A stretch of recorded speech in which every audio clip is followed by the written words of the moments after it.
keď vypuklo Slovenské národné povstanie, tak naša nemocnica vojenská ako prvá sa prihlásila do Slovenského národného povstania. A keď Nemci postupovali do Ružomberka, tak my sme sa sťahovali v tom čase do Korytnice. Mali sme tam kanadského pilota, mali sme tam amerických pilotov, mali sme tam nemeckých tankistov. A z tohto obdobia jeden obrázok, ktorý nikdy nemôžem zabudnúť. Raz naši vojaci doniesli týchto ranených nemeckých tankistov, popálených, a boli poviazaní celí od hlavy až po petu. A mali sme tam jedného partizána, Míša sa volal.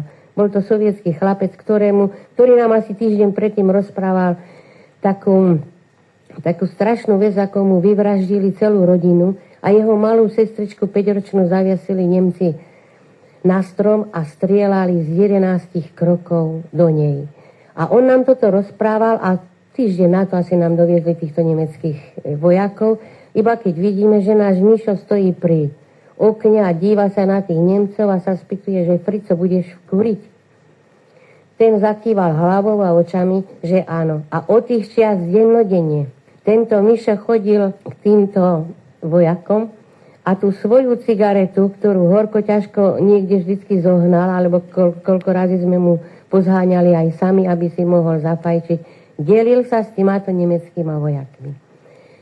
A keď sme sa ho spýtali, Mišo, však čo keď to bol práve ten vojak, čo ti tú sestričku tam zabíjal?